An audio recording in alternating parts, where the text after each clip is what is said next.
It's earnings season, which means automakers and dealership groups are finally reporting on how they did in this most recent quarter. And this is in turn giving us a glimpse of what we might be able to expect out of the car market in 2023. And today we're going to be breaking down some of the different earnings and reports that came out this week and what it means for the car market as a whole. So let's get started with Tesla. Now, Tesla has been in the spotlight in recent months because of their consistent slashing of their prices, which is a welcome change to the car market, given the fact that over the last few years, car prices have been going up, not going down. And as a result, Tesla is definitely straying from the norm by giving so many price cuts on their vehicles. In fact, just this week on the eve of their earnings release, Tesla slashed their prices for the 6th time. And while this is of course great news for anybody that wants to buy a Tesla, it has left a sour taste in many Tesla owners' mouths because many Tesla owners feel as though they have lost out on discounts and other Tesla owners are now unexpectedly and deeply underwater on their vehicles, which is never a good thing. As a result of these price cuts, you could actually buy a used Tesla this time last year for more than you can buy a new Tesla today. And this is, of course, not a good thing for anybody that has purchased a Tesla in recent years and is now looking to sell it because they are almost guaranteed to take a loss on that car now. But let's dig into the numbers, the overall outlook of the company, and what this ultimately has to do with the overall car market. So when it comes to expectations, Tesla was pretty on point with what analysts were expecting. Tesla earnings per share were 85 cents, which was right on target with expectations, and their revenue was $23.33 billion, while expectations were at $23.21 billion. So Tesla actually exceeded expectations there. And to be honest, I'm not surprised in the slightest to see that revenue grew because this is exactly what the price cuts were designed to do.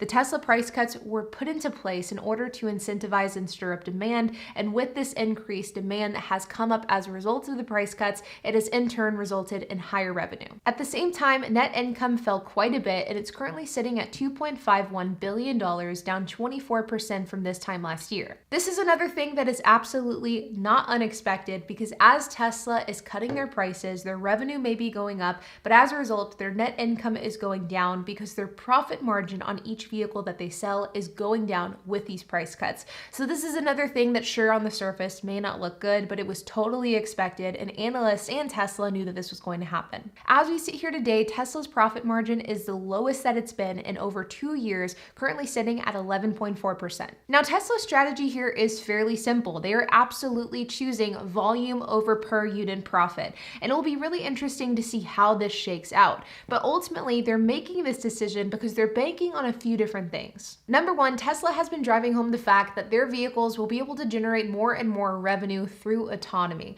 Now, exactly what that means, I don't entirely know, and I'm a bit skeptical about how that will work out long term, but this is something that Tesla has been driving home for a long time. The second thing is that Teslas are simply cheaper to produce than other comparable electric vehicles. This is the result of simply being in the market longer, but also producing and selling more cars than other electric vehicle companies. Tesla is absolutely seizing this opportunity that they have against other automakers by cutting their prices, remaining competitive, and still making money in the process. They are essentially making themselves the EV of choice when it comes to the budget buyer. And the thing is, I think this strategy is working. And the third thing that they're banking on is that as Tesla volume increases, the cost of those cars will go down, and thus Tesla will have a larger profit margin without having to increase the price of that vehicle.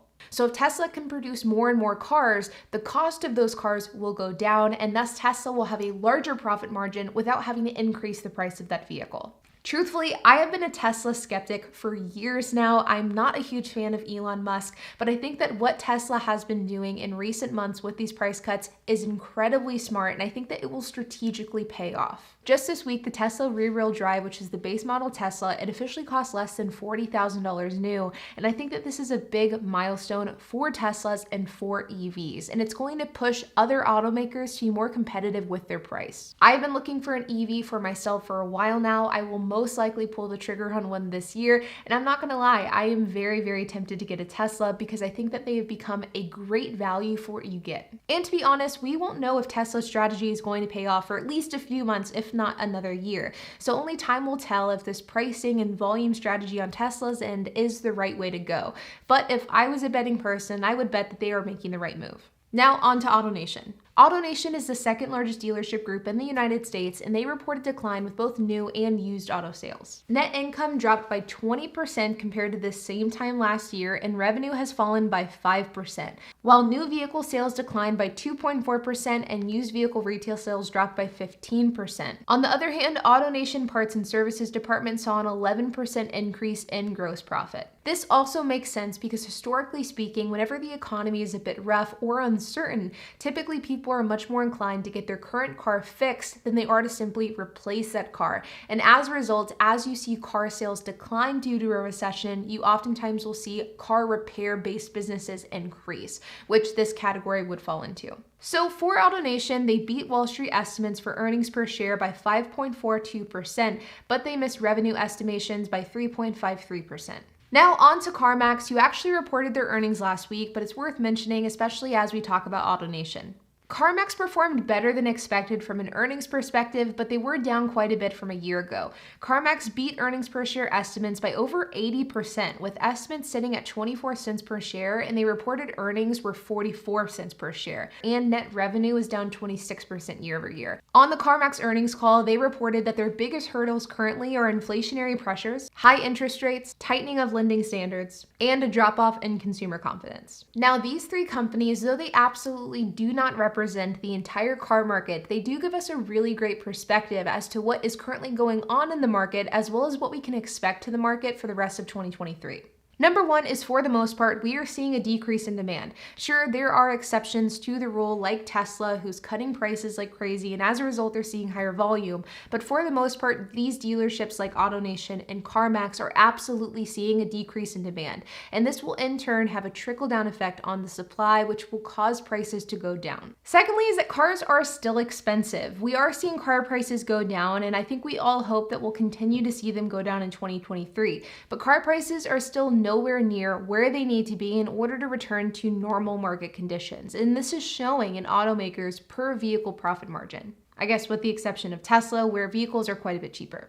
And third, it'll be interesting to see how this volume play by Tesla will play out. EVs are booming. In Q1 of 2023, EV sales surpassed 250,000, and they now make up 7.2% of all vehicle sales in the United States. The EV market is becoming larger, it's becoming more competitive, and as a result, automakers may not have a chance but to lower their prices in order to remain competitive. This could in turn cause EVs across the board to get much cheaper, which is of course great news. But you guys, there you have it, the earnings from this week and what this ultimately means for the car market. Now we do have earnings coming for Ford and GM very soon, so I will of course make a video on that once it is released. But like always, you guys, I hope that you enjoyed this video. If you have any questions, comments, if you have anything to add, I would love to hear it, so make sure to leave a comment down below. And while you guys are at it, make sure to hit the like button, hit that subscribe button, and hit the notification bell. And I will see you guys in the next video.